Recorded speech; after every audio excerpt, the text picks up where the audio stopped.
Evangelio de San Lucas, el último capítulo de Lucas, capítulo de número 24. Lucas 24, a partir del versículo de número 13. Dice así la palabra del Señor.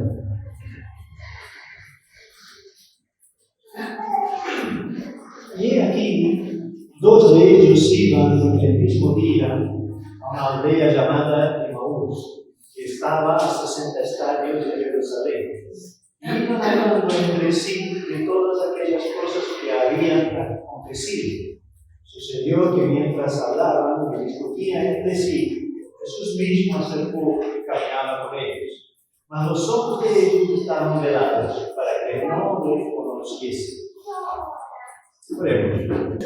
En el nombre de Jesucristo, Señor, nosotros clamamos una administración poderosa, sobrenatural, cercana de tu Espíritu Santo. Que tu gran amor, Señor, envuelva cada uno de nuestros corazones y que podamos aprender de tu palabra, Señor. Espíritu Santo de Dios, Espíritu Santo de Dios, háblanos y habla todo según tu voluntad, en el nombre de Jesús. Amén. Muy bien. Si nosotros vamos al Evangelio de Lucas, sabéis que Lucas no caminó con Jesús.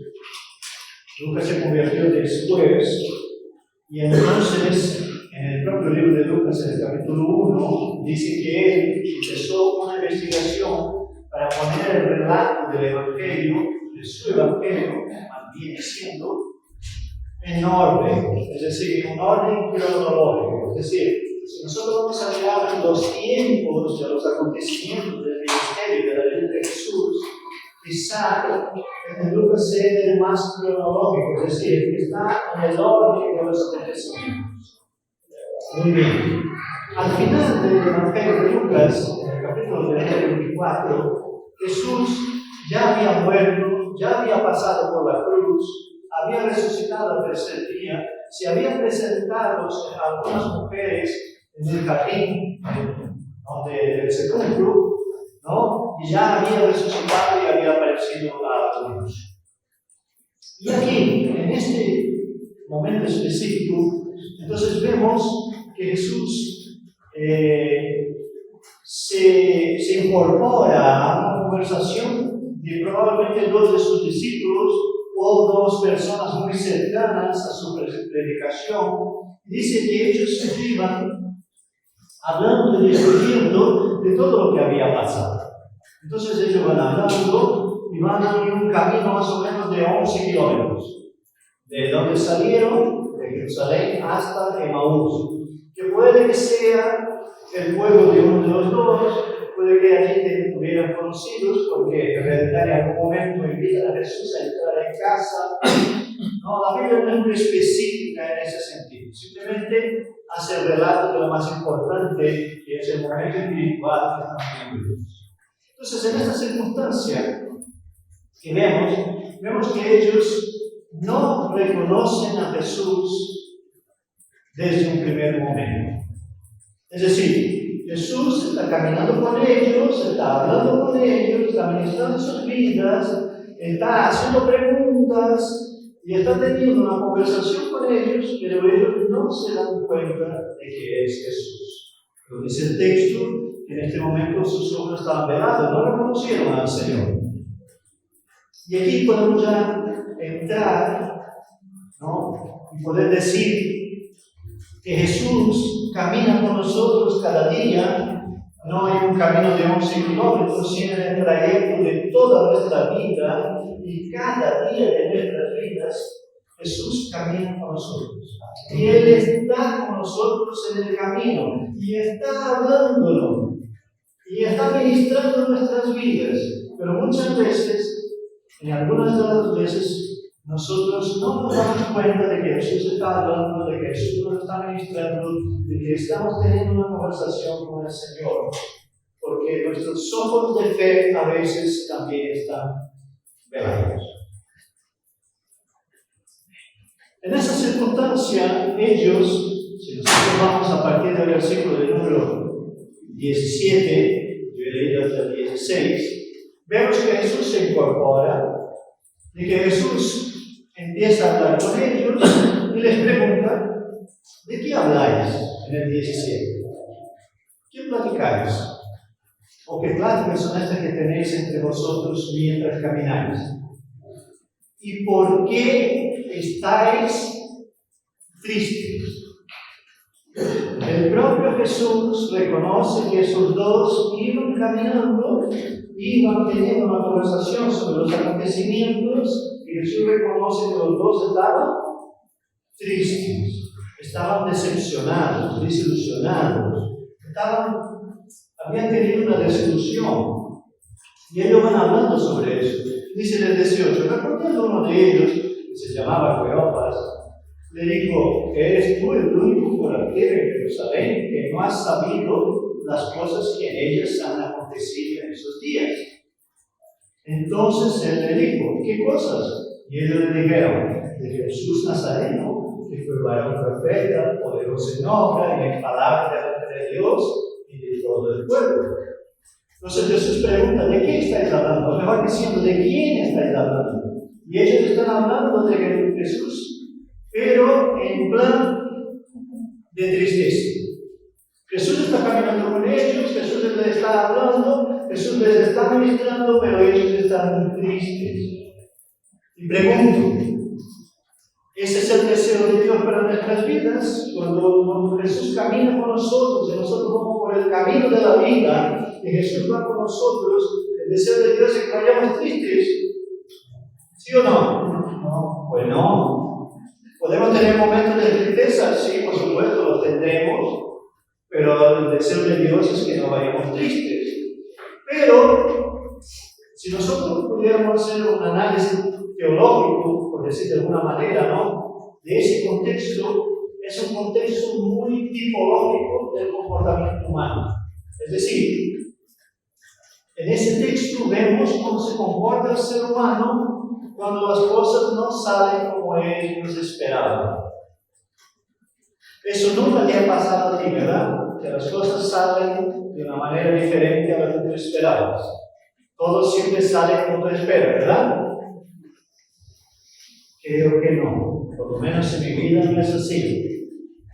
Muchísimas son las veces, o han sido las veces en que las cosas no han salido como yo esperaba que salieran. Y es verdad que a nosotros nos gusta hacer planes de futuro, que no está mal, soñar, prepararnos, proyectarnos, y a veces las cosas no ocurren como nosotros esperamos. En este caso específicamente, si nosotros vamos a mirar el contexto bíblico, vamos a ver que ellos están decepcionados si hay una razón.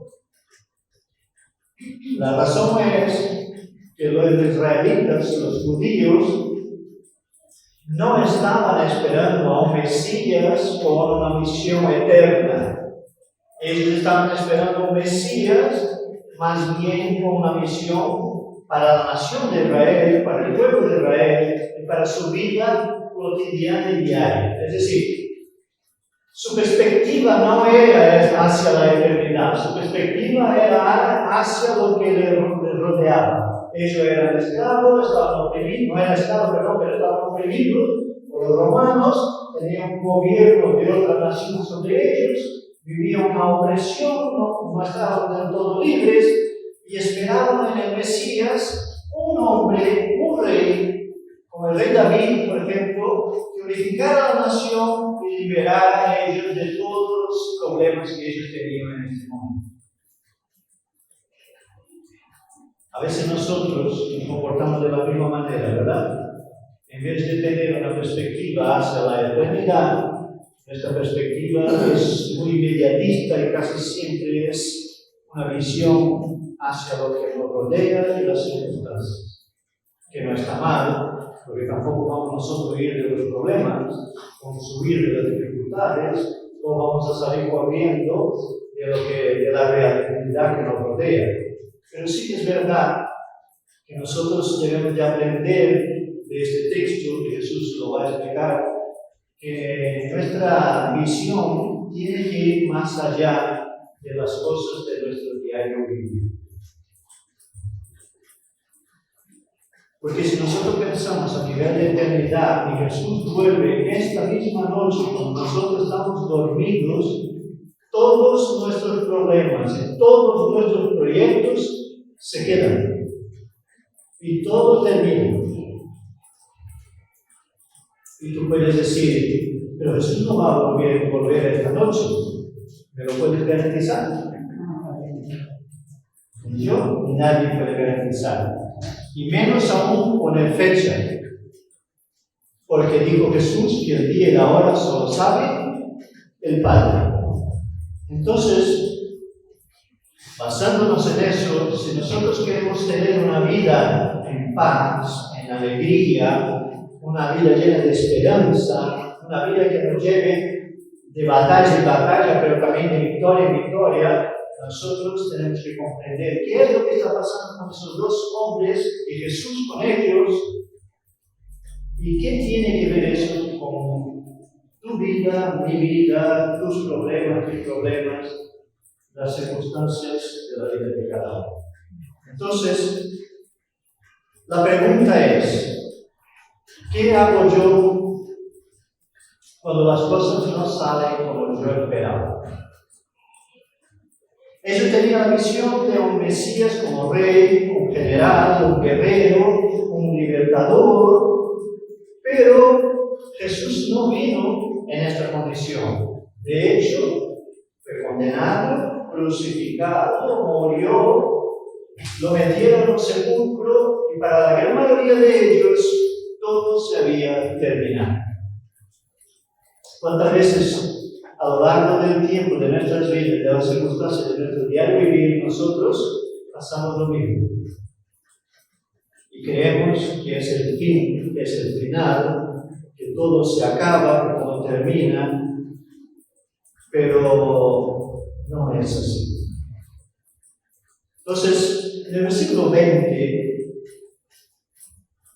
los discípulos o los que van caminando en el camino en dirección a Emaús, versículos están contando a Jesús qué es lo que hicieron. Y yo me lo imagino a ellos porque Jesús dijo que ellos estaban tristes. Entonces yo me los imagino contando y cómo le entregaron los principales sacerdotes, no veo a los sacerdotes, no estoy parafraseando, no veo a los gobernantes, a la sentencia de muerte y lo crucificaron. Como que diciendo, ahí murió Jesús y a ese fue toda nuestra esperanza. Y entonces, cuando se nos trastornan las cosas y las cosas no ocurren como nosotros esperamos, lo primero que hacemos y que viene en nuestra mente es dudar. ¿Verdad? Y cuando viene la duda, cuidado porque el enemigo no se aprovecha de tu fe. El enemigo se aprovecha de tu duda, de tu desconfianza, de tu incertidumbre. Es de eso que se aprovecha. Y él no puede leer tu mente ni tus pensamientos. Porque el único que conoce el pensamiento del hombre es el Dios Todopoderoso, el único Dios. Pero él puede escuchar tus palabras, puede escuchar tu conversación, puede escuchar tus declaraciones y a través de eso enterarse de lo que hay dentro, porque la Biblia dice que la boca habla de lo que el corazón está lleno. Entonces ellos están hablando y están diciendo, bueno, le crucificaron. Y ahí viene en el 21. Y ahí entonces viene la explicación de por qué estaban tristes. Dice el texto lo siguiente: pero nosotros esperamos que Él es el que había de redimir a Israel. Y ahora, además de todo eso, hoy es ya el tercer día que eso ha acontecido. Pero nosotros esperábamos. Es que yo esperaba que Dios iba a venir por allí. Es que yo esperaba que Dios iba a venir por aquí. Es que yo esperaba que Dios iba a hacer de esta manera. Es que yo esperaba que Dios iba a actuar así. Y muchas veces Dios no viene como nosotros esperamos. Viene como Él quiere venir y como tiene que venir.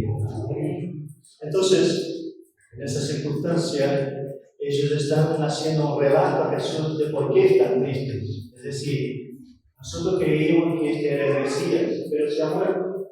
Nosotros creíamos que era el que iba a revivir a Israel, pero ya no está. Nosotros creíamos que nos iba a salvar de la opresión romana, pero todo se acabó. Y por eso nosotros esperábamos que Él iba a ser de esta manera. Iba a ser y hacer de esta manera, pero no fue así. Entonces, la esperanza de ellos tenían esperanza, y una esperanza buena, pero mal fundamentada. A veces, hermanos, nosotros hacemos lo mismo.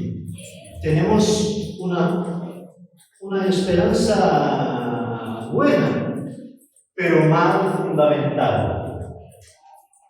Porque aquí el problema está en que hay falta de conocimiento de la palabra. Por eso se están equivocando ellos. Lo dice el propio Jesús en el texto. Entonces, ellos tenían esperanza, pero es una esperanza irreal. Ellos estaban esperando el Mesías, pero no el Mesías que iba a enviar Dios, sino el que querían ellos. Cuando nuestra esperanza está basada en algo que nosotros pensamos, o creemos, o imaginamos, o deseamos, y no está basada en la palabra, nuestra esperanza también puede ser irreal. Por eso Jesús dijo algo muy importante, ¿no? Que todo pasará, pero mi palabra no pasará. Entonces, la base de tu esperanza, de mi esperanza, tiene que estar fundamentada en la palabra de Dios. Como ellos se habían deparado con que las cosas no habían ocurrido como ellos estaban esperando, ya se habían puesto en el plan de la derrota. Y aquí tú y yo podemos levantar el dedo y decir, qué incrédulos estos dos, no sé qué, no sé cuándo. Pero hay algo que nosotros tenemos que entender. No era la primera vez que Israel y el pueblo judío vivían la circunstancia de esperar a alguien que fuera el redentor que ellos esperaban y se había frustrado el plan porque no era quien realmente debería de venir. Entonces ellos ya se habían decepcionado en otros momentos con otras personas y para ellos era una decepción más.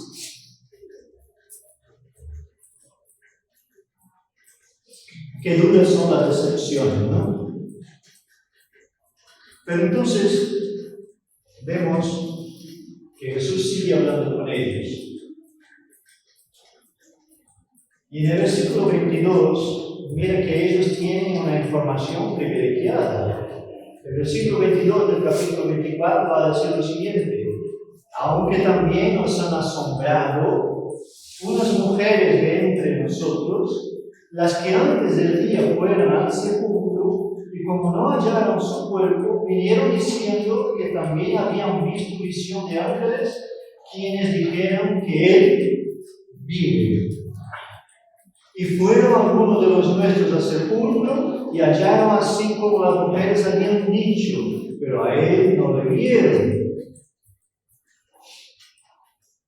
Es decir, ellos sabían que habían ido las mujeres al sepulcro, se habían encontrado con ángeles, e incluso con el Señor, tenían esta información, pero seguían dudando, seguían tristes, decepcionados, desilusionados, pero habían recibido la información de que están recibiendo información de primera mano del cumplimiento de la palabra. Pero aún así hay dudas. ¿Cuántas veces nosotros vemos la palabra de Dios cumplirse en nuestra vida o en la vida de los que nos rodean y no damos el debido valor? ¿Cuántas veces la palabra de Dios se está cumpliendo a nuestro alrededor, como ahora mismo en el mundo, en las naciones y aún más en el reloj de Dios que es Israel,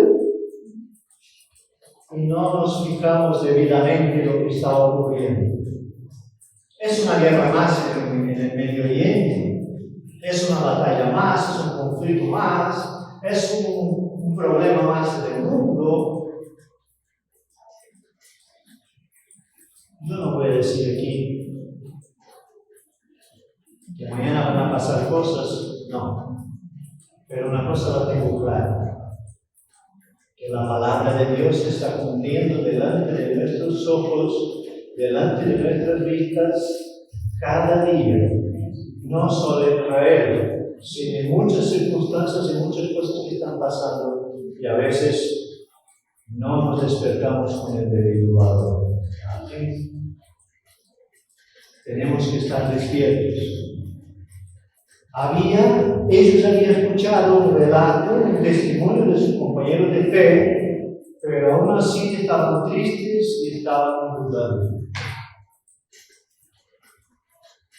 ¿Sabe? No hay nada más que pueda entristecer al corazón de Dios, es que cuando haya un testimonio de fe, o un testimonio de milagro, o un testimonio de salvación, y nosotros lo miramos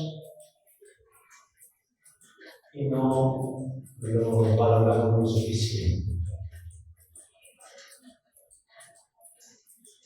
Y ahí vamos a encontrarnos que en el corazón de esos dos hombres que habían caminado con Jesús, que habían escuchado su prédica, y que ahora mismo en este momento Jesús caminaba con ellos en el camino, que es una representación clara de la vida del Hijo de Dios, del creyente, porque Jesús va con nosotros en el camino cada día y todo el tiempo, pero había en ellos y en sus corazones ya un veredicto, y era el veredicto de la derrota. Pero la derrota no es parte de la vida de un hijo de Dios, porque la Biblia dice que tú y yo somos más que vencedores.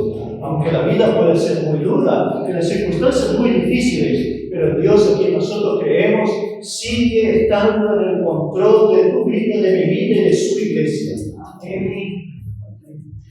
Y Jesús viene a recriminar la incredulidad y el rezo de corazón de ellos en el versículo 25.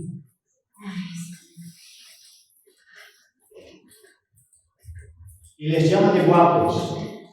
En el versículo dice, oh guapos, dice la palabra. Oh sabios, dice la palabra. Oh listos, dice la palabra. Es lo que dice. Pero ¿quién está hablando de Jesús? ¿Jesús diría eso a alguien? Pues sí lo dijo. Oh insensatos y tardos de corazón para creer todo lo que los profetas han dicho. Voy a parafrasear lo que ha dicho Jesús, pero vamos a ver. Vosotros no habéis entendido todavía la palabra, no la habéis comprendido, no la conocéis, no veis que se está cumpliendo delante de vuestros ojos, oh insensatos. No era necesario que Cristo padeciera estas cosas y que entrara en su gloria. Y pregunto, ¿estas personas no conocían este texto que está citando Jesús? Jesús les está citando algo que ellos no conocen. No, está citando algo que sí conocen. Pero el conocer a la palabra solamente no mueve montañas. Lo que mueve montañas es creerla. Y entonces Jesús está diciendo, todo eso que pasó Jesucristo, hablando de él mismo, a esos dos hombres, no era necesario que pasara para que entrara en su gloria. Vosotros no conocéis ese texto. ¿Cómo es que estáis tristes? ¿Cómo es que no habéis creído en el relato de vuestros hermanos y compañeros de fe? Y entonces Jesús les recrimina la incredulidad. Porque lo contrario a la incredulidad es la fe. Y todas las veces que alguien ha demostrado fe junto a Jesús, Él siempre ha halagado a esta persona diciendo que grande es tu fe. Pero cuando se hablaba de la incredulidad, Jesús también llamaba la atención de esas personas, porque la incredulidad es lo contrario a la fe. Y entonces Jesús, a partir del versículo 27, va a decir y comienza a hablar desde Moisés y siguiendo por todos los profetas, les declara todo, en todas las escrituras, lo que de él decía. Y les está recordando entonces de todo lo que ellos ya sabían. Y ahora viene en el 28. La Biblia dice, no hace un relato específico de cuánto tiempo estuvieron caminando juntos. Pero para tener esta conversación, que aquí yo creo que está resumida, entonces ellos han tenido que caminar mucho. Pero llegan al destino, es decir, llegan a Emaús, llegan a la aldea, ¿no? Y entonces Jesús hace que como se va a otro lado. Mas ellos, el 29, como que le obligan a quedarse diciendo, quédate ya con nosotros porque ya se hace tarde y el día ya está declinado. Y entonces pues entró con ellos. Y aquí veo algo digno de la gloria, digno de agradecer al Señor, que no importa las cuantas veces que el Señor nos hable, las cuantas veces que el Señor nos ministre, las cuantas veces que nosotros nos vemos, las cuantas veces que nosotros nos equivocamos, Jesús viene en un determinado momento de nuestra desesperación y se manifiesta sobrenaturalmente para llevarnos otra vez a la senda de la fe y del creer. Y dice el versículo del número 30 lo siguiente. Y aconteció que estando sentado con ellos a la mesa, tomó el pan y bendijo, lo partió y les dio. Entonces fueron abiertos los ojos y le reconocieron, mas él se desapareció de su vista. Es decir, lo último que hace Jesús es manifestarse de una manera sobrenatural para que ellos le reconocieran y entonces se sorprenden. ¿Tú alguna vez has sido sorprendido por Dios? Yo muchas veces. Y ahora, como Jesús ya no está, están los dos hablando entre sí en el 32. Y se decía el uno al otro, ¿no ardía en nuestro corazón en nosotros mientras nos hablaba en el camino y cuando nos abría las Escrituras? Es decir, Jesús les hablaba, les ministraba, Jesús estaba teniendo una conversación con ellos, ellos sentían algo de parte del Señor, pero todavía estaba en su tristeza, en su derrota, en su incredulidad. Entonces se lo reconoce en este exacto momento de que Jesús caminaba con ellos. Y aquí me hago la siguiente reflexión. ¿Cuántas veces Jesús va caminando con nosotros, a nuestro lado? Y algunas veces quizá nos lleve el brazo porque se nos acabó las fuerzas. Y arde nuestro corazón porque nos está hablando, pero solo no nos damos cuenta más adelante. Y entonces ellos hacen memoria de todo lo que ocurre, pero tienen una buena actitud, y ahora sí una actitud de fe, a partir del versículo número 33, que es lo que nosotros debemos de hacer. Cuando Jesús nos ministra, nos habla, y podemos escuchar su voz y su dirección. Y dice, levantándose en la misma hora, volvieron a Jerusalén y hallaron los 11 reunidos y a los que estaban con ellos, que decían, ha resucitado el Señor verdaderamente y ha aparecido a Simón. Entonces ellos contaron las cosas que les habían acontecido en el camino y como le habían reconocido al partir el pan. Mientras ellos hablaron de estas cosas, Jesús se puso en medio de ellos y les dijo, paz a vosotros. Ellos habían caminado 11 kilómetros para llegar a la aldea. Y yo creo, nos dice la palabra, que lo volvieron corriendo. Porque tenemos que contar a los discípulos. Y cuando ellos están ahí contando, y ahora entonces están en una actitud de fe, ¿quién se presenta en medio de ellos? presente dice, sí, todo lo que ellos están diciendo es verdad. Y es así. Paz a vosotros. Amén. Tener fe, tener buen ánimo, porque yo estoy con vosotros. Invito a que te pongas de pie.